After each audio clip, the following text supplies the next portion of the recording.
Alright guys, welcome back to Strong Successful Male.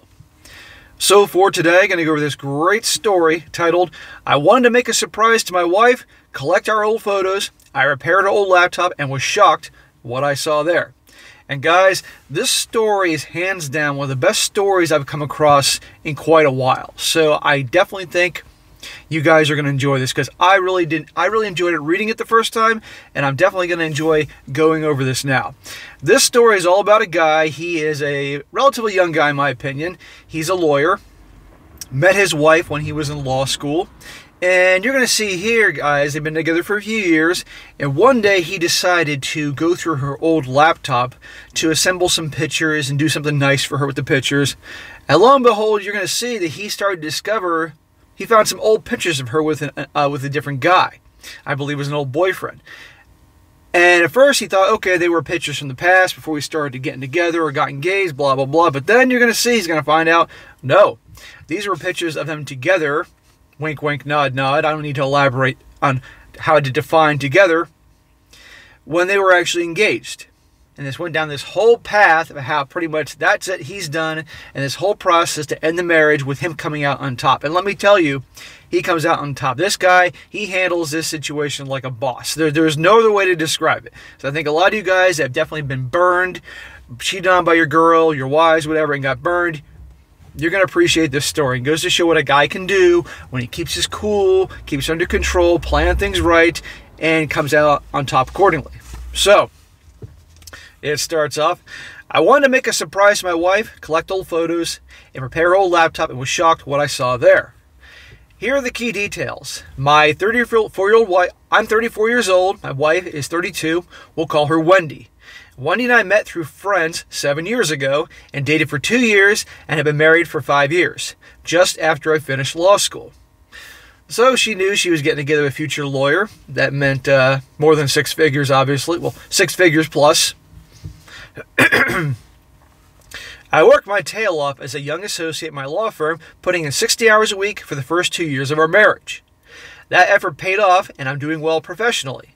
Wendy was a teacher at a private school, but as soon as we got married, she quit so she could go back to school for her master's in education and is currently in an educational doctoral program while working part-time.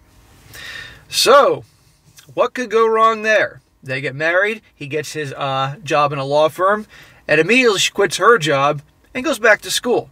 Now, ordinarily, this would sound like a good investment, you know, that she could then do this, and then therefore, when she graduates, get a higher paying job because she's obviously going to have more credentials. Or what could happen? What could go wrong where, guess what? We're now married. I'm now going to milk this. What do you think happened? It would sound right. It would sound right initially to someone you could trust. Okay, I'll take care of the bills for a while, says the guy. She goes to school. You get my point. The problem is that somebody's actually taking advantage of that. You see. It says, this was a bit of a financial strain since I wanted to pay off my student loans as quickly as possible, but we managed. My wife had an old laptop that she was using when we started dating. I found it in a box in a closet. She said it crashed and wouldn't work any longer. I plugged it in, tried to turn it on, nothing. When we met, Wendy took pictures of everything, primarily selfies of herself with others. Well, there's a giant surprise. A selfie addict. Knowing that she must have had some pictures of us from that time, I yanked the hard drive out and looked at it. It seemed okay. The problem must have been somewhere else. Wanting to surprise her with pictures of when we first started dating, I waited until she left to go visit her sisters before I plugged it into an SATA cable connector to my PC. There were pictures there, plenty of pictures. Some were us on dates, laughing and smiling. They brought back some good memories, but there were also others of her with different people. One person in particular, I remember, his name was Bob, and Wendy had dated him before me. There were lots of pictures of her and Bob. I wanted to grab only our pictures. So, I thought the easiest way would be to organize them by date, figuring the latest pictures would be of only us. I'm sure you guys can see where this is going. But when I clicked them by date, a lot of pictures with Bob were jumbled up with pictures of us. Huh. How could that possibly happen? There must be a mistake with the software because, after all, she was an honest, loyal girlfriend, fiancé, so there couldn't be any pictures with her and her ex at the same time period that she's with this guy. I'm sure you're picking up on my sarcasm. I began to open the pictures one by one. I noticed that in a few of her pictures with Bob, where they were cuddling and kissing, she was wearing a necklace/locket that I had given her as a birthday present in the second year that we were dating. Second year they're dating, she's with Bob. All those years ago. Sounds like Bob is the guy she could never get over. Bob was probably her chatter Tyrone. She found herself a guy who's going to law school, is going to be something, be somebody, make something of himself, do well financially. But can't quite let go of the old guy. He says, when I bought the locket, I had to borrow the money from my brother to buy it. I looked at the dates in the pictures and a pattern emerged. On the days and weekends when school required my undivided attention, the times when she went to her mother's house or her sister's house to give me peace and quiet, she was meeting up with Bob behind my back. That shows this was very well planned. This shows she plots things. She's diabolical, liar, cheater. Imagine finding this, guys. You think everything's great, you're on cloud nine, and then you discover something like this. This is why you always have to look out for the red flags. And unfortunately, even if there are no red flags in your mind, you still got to look around anyway. A lot of people don't want to hear that, but it is what it is. He says, I was furious. It felt like fire ants were chewing on my brain, my heart, and my guts. I wanted to punch through the walls, but then something snapped and I went numb. I began to see and think in a very cold, analytical terms. I copied all her pictures, all of them, not just those I'd seen, to a flash drive. I packed a bag, grabbed some suits, took the thumb drive, and went to stay with my brother across town. I left her laptop hard drive plugged into my PC with a picture of her kissing Bob on the monitor. That's funny. She'll walk home and see that. But here's the question. Why did he leave his computer there? That's what I was wondering. He left it for her to come home and see the picture of her kissing that dude, but it's still his computer's there. So that part seemed a little strange. Maybe it's an old computer. I don't know. The only note I left behind was a sticky note with an arrow on it pointing to the necklace locket that I gave her. Wendy tried to call me from her mother's house, if that's where she really was, but I didn't answer. It wasn't until a few hours later, after she presumably got back to our apartment and saw the picture on the monitor, that she blew up my phone with voicemails and texts. Oh, I bet she did. Can you imagine she walked home and thought, oh yeah. You never know. She could have been out at the freaking at the grocery store, or she could have been out with another lover, or Bob. You don't know. Walked in the apartment and saw that picture there. I bet she dropped her groceries or dropped her purse or dropped her freaking coffee in shock at seeing that. That is just the beginning of how clever this guy is. It goes on. I ignored all of them, the voicemails and text. I've already met with another associate who works in the family law department about separation and divorce. We have no children or real property since a lot of our money went to paying off my loans for her tuition.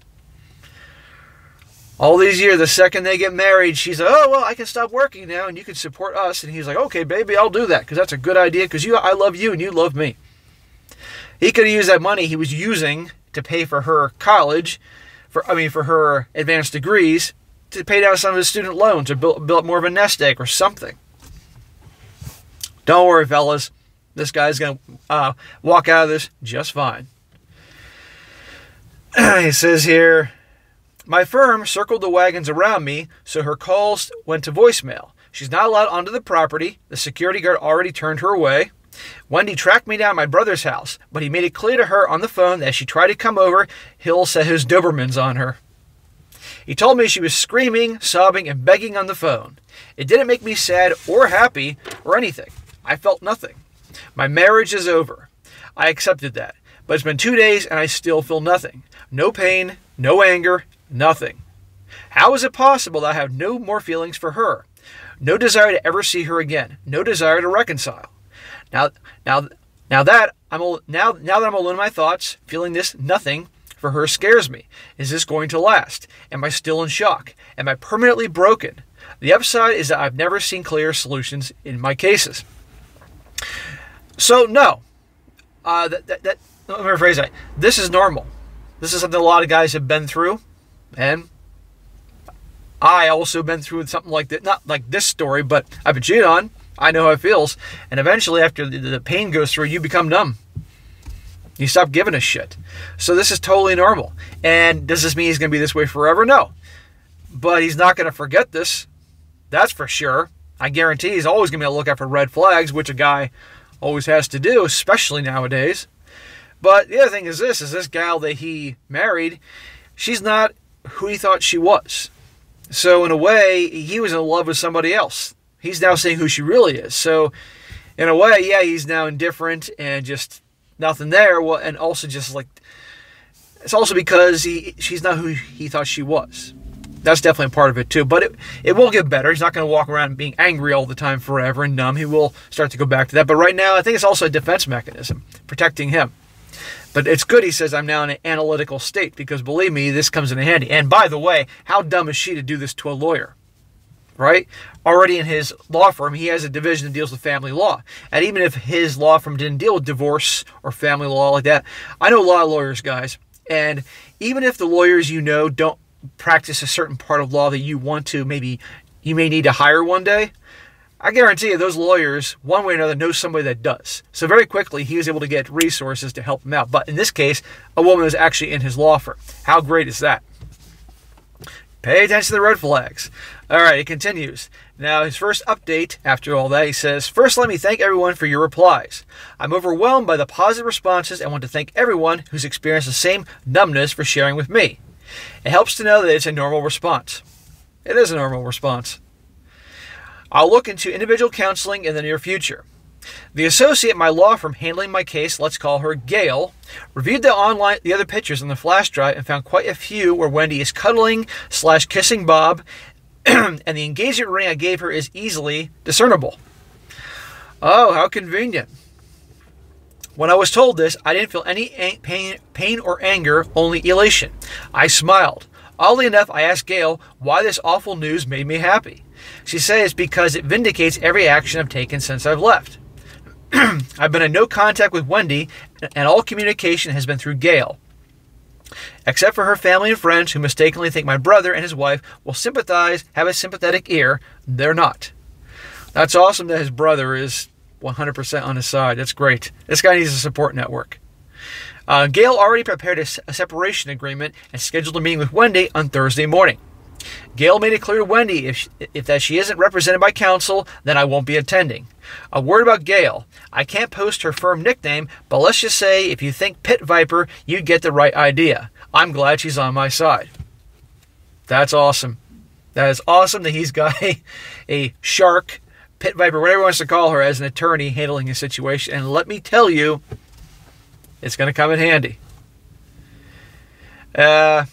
We'll be filing the petition for divorce shortly. Gail believes any spousal support will be minimal and end quickly. I.e., she said, I'll likely get stuck paying the rent for the next few months until our lease ends and Wendy completes the last of her doctoral courses. The only significant asset we have is the account with our savings for our down payment on a house, but it's a dual signature account with no ATM access. He says, thank you, long forgotten bank guy, for suggesting that as an extra security measure against fraud. Holy crap, that's awesome. She can't withdraw from no ATM access, and you both have to sign for it. My sister-in-law, the wife of his brother, went over to my apartment when Wendy was supposed to be at her job, her part-time job, to grab more of my clothes and personal items. She ended up listening to Wendy for a couple of hours. The Redditor who said Wendy would straight up lie about pretty much everything nailed it. The whole time my sister-in-law was packing up my stuff, Wendy was telling one easily provable lie after another. Getting nowhere, Wendy asked the sister-in-law, isn't there a guy in your background that just gets inside your head and you can't say no? What I tell you about the Chatter Tyrone, former boyfriend, she just can't say no to. She's with this guy because he's going places. At the time he was in law school and she knew he was going to do well. You can just tell about people if they're going to do well, and he is. So he was her sure thing. But she still was carrying that torch for that bad boy she used to go out with. So, hey, I'll have my cake and eat it too. I'll be engaged to the good guy. And this guy doesn't sound like, to me, a weak, nice guy. Some people say, well, he was paying for her while she went to school. But they were married. And this guy, that's what a lot of married folks at least did back in the day, actually helped each other because they could actually trust each other. But not now, not in this story. But this guy, but she's trying to get the sister-in-law to have pity on her. Not happening. He says, so I guess that's my answer to why she cheated. She says, Bob, this woman's ex, Bob is a Jedi and Wendy is weak-minded. Well, more like Bob is a Sith and Wendy is the equivalent to Anakin Skywalker, that whiny bitch from the prequels, and played him like a fiddle. By the way, my sister-in-law didn't answer her question. She says, yes, I married him, meaning she married that guy she couldn't get out of her head. Spending time with my brother's family has kept me from feeling isolated. My nephews are crushing me in video games, and I'm enjoying every second of it.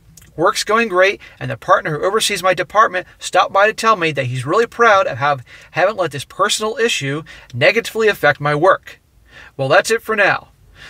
Well, that's great, dude, that you're able to switch it off and be on your grind at the law office. Obviously, the partner knows about this because, obviously one of the employees is helping you. That's the type of thing that's going to help you with raises, and not to mention when the day comes when they see you ready to be a partner, they're going to remember this. So good for you. The best thing this guy can do right now is just obviously getting through this, take it one day at a time, 1 hour at a time if he has to, stay on his grind, and focus at work. Become the best lawyer he can be, mastering his trade. And yeah, one day he'll be a partner. And then he'll really be rolling in the dough. That's great.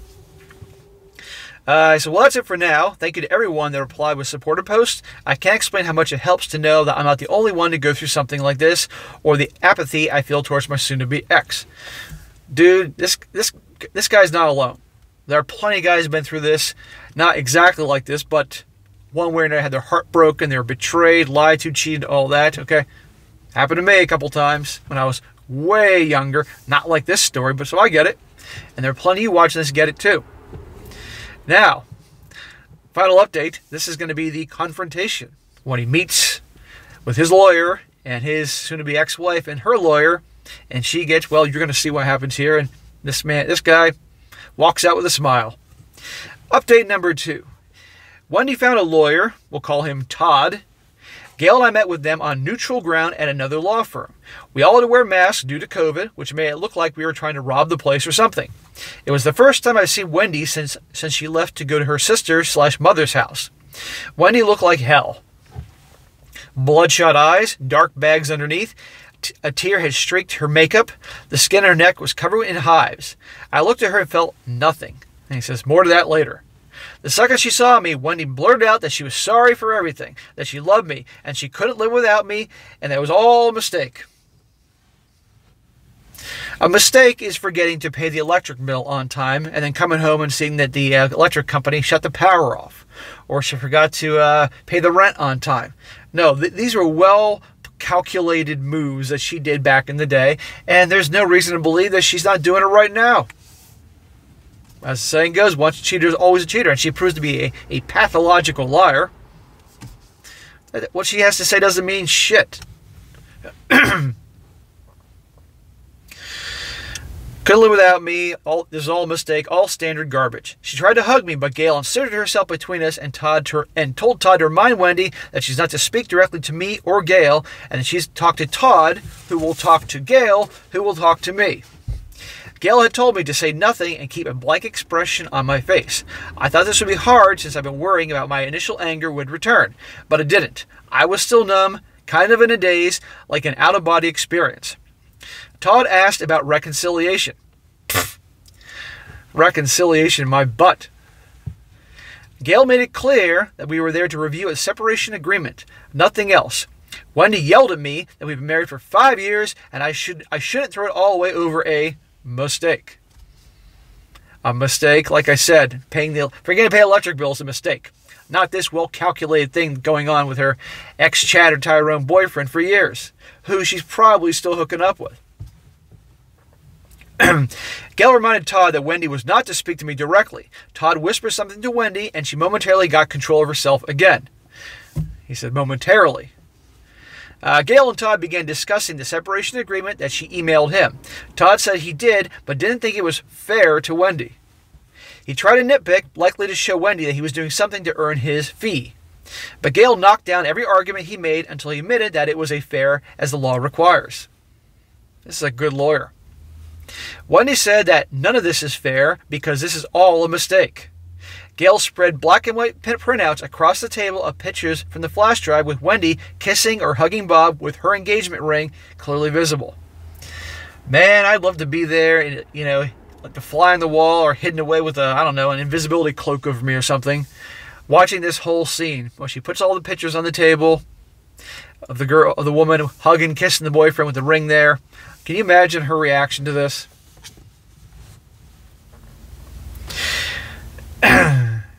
Gail circled the ring in each picture with a big, fat, dark red marker. Alpha move, by the way, asking Todd each time, does your client believe this was a mistake? How about this? Was this a mistake? No? What about this one? Wendy collapsed back into her chair to an ugly cry. Gail and Todd began discussing timelines for delivery of a signed settlement agreement and other matters going forward. I guess my silent indifference finally got to Wendy because, completely unprompted, she screamed out that she never cheated during the marriage. Sure, like he's going to believe that one. And let's just say for argument's sake that she didn't. She was cheating that whole time when they were engaged. With that shiny ring on her finger in clear sight and the necklace he bought her that he had to borrow money from his brother to get. Doesn't matter, but there's nobody that believes that she wasn't cheating. And I'm sure they could dig up plenty of evidence to find that she was cheating. Gail wasn't having it and told Todd, tell your client to give me her cell phone. If your client hasn't cheated during the marriage, she won't have a problem with my IT guy copying everything on it and downloading everything in an online account that she's logged into. I can have him here in 10 minutes. Wendy clutched her cell phone with both hands, refusing to hand it over. Todd whispered something to Wendy. I'm certain he told her. She just admitted to cheating. Cue more sobbing. There you go. All the secrets of the world can be found on somebody's phones, guys. I smiled underneath my mask but said nothing. At this point, I felt sorry for Todd. Call it professional empathy. I've been in his shoes before. You got yourself a loser case with a loser client. His attorney is a 1982 through 1986 Wayne Gretzky, and you're a second-string high school goalie with a slow glove hand. Basically, you just want the beating to end. When the meeting was over, I left without saying a word to Wendy. What's the use? Every word out of her mouth is going to be a lie. Gail received the signed separation agreement yesterday afternoon. I thought I'd be on the hook for the rent until June, if only to protect my own credit. But instead, we're going to equally divide the home down payment savings account. That was the carrot to get Wendy to sign the separation agreement so quickly. Even though I'm sure he was the one that contributed to the majority of that down payment account. In his eyes, it is what it is. It's a small price to pay to quickly end this misery and move the hell on. And this guy is kicking ass in his career, in his field. He'll be able to recoup those funds real quick. But it's not over yet, guys, because there's still a little more here, what he gets out of this. He says, Wendy will pay the rent herself starting this month, along with all the utilities, etc. Between housing costs and her school costs, she'll have a little money left over, enough to move to a new place. Apparently, Wendy thinks this was a win for her, but it's a tactical move that eliminates the one significant asset we have. Divorce now will be much easier. Gail is preparing a petition for an uncontested divorce, so won't even have to go to court. Now, here's the best news. Turns out that while we were in our 5th year of marriage, we haven't been married for a full 5 years. 4 years and 7 months to be exact. In our state, if the marriage is less than 5 full years, then the family court typically seeks rescission, a concept borrowed from contract law. This means the court will put the parties back in the financial position they were before the agreement, or in our case, before the marriage. Immediately before our marriage, I was a jobless, heavily indebted law school graduate waiting on my bar exam results while Wendy was working full-time. Aha! Gainfully employed teacher. With no real property, no children, no account full of money, a teaching credential, a graduate degree in hand, and soon a doctoral degree to go with that. Wendy can't make the argument that rescission isn't appropriate in this case. In short, no alimony. Awesome. fucking awesome. Gail did warn Todd that if Wendy contests the divorce, the first person she'll depose will be Bob. Bob is her lover. Todd replied that Wendy agreed not to contest the divorce. If all goes well, 3 months from now, I'll be putting this sad chapter of my life behind me. No alimony. That is awesome. Like I said, part of the down payment for the future house is a small price to pay to have this go quickly, end the damn thing, walk away, and no alimony. I still feel nothing for Wendy, but that no longer scares me. The guy who said it was because the Wendy I dated / married never existed was right. You sir are wise. The Wendy I dated and fell in love with and married never existed. Yeah, that's what I was thinking the first time I read this. The person who cheated on me and lied to me is a stranger. Our entire relationship was all a lie, an elaborate Plan B illusion that benefited her at my expense. It's a tough pill to swallow for this guy, but this guy is numb. But yeah, that's what I think. She saw herself a sure thing with a law student. She could tell he was driven, ambitious, was going to go someplace, would be a guaranteed payday. She could live a certain lifestyle, instantly upper middle class, depending on his job and income and all that, or at least upper middle class level one day. And she got to have him pay for her to go back to school and get her master's. Who knows what would have happened afterwards? Maybe she would have left him after that. I don't know, but I think it's pretty safe to say we still think she was having contact with Bob, the ex-Chad and Tyrone lover. Anyhow, I think my mindset also has to do with my first real job between college and law school when I worked in commission sales. There was a phrase drilled into our heads. You have to get through a lot of no's to get to one yes. So don't worry about the no's. Don't waste your time and effort on them, and you'll find your yeses a lot faster and easier. That's very true. Wendy was a no, and I wasted too much time and effort on her already. So no more. Friends, family, and coworkers have noted that my smile is back, and to be honest, I feel a lot better than I have in years. But just to be on the safe side, I've scheduled a few phone/video appointments with a therapist. We'll see how that goes. This will be likely my last update. Thank you to all of you for your support and wisdom. If I can repay your excellent advice with some of my own, if your spouse cheats on you, talk to a lawyer as quickly as possible and listen to what your lawyer tells you to do. He put that in giant letters. Well, that is a great story. Like I said, guys, I thought you would like this. He handled it like a boss. Okay, that sucks what happened to him, but he just shut down the emotions and went into lawyer mode, analytical mode. Walked away, no freaking alimony. That is great. He got himself a shark of an attorney, and he earned it.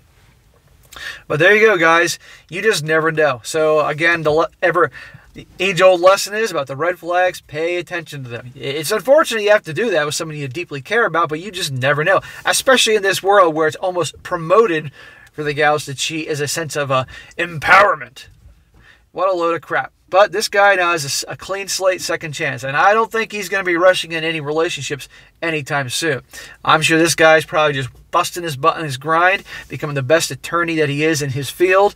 And one day he'll be a partner and definitely be rolling in the dough and enjoy the benefits of that lifestyle and so forth. And he earned it. So good for him.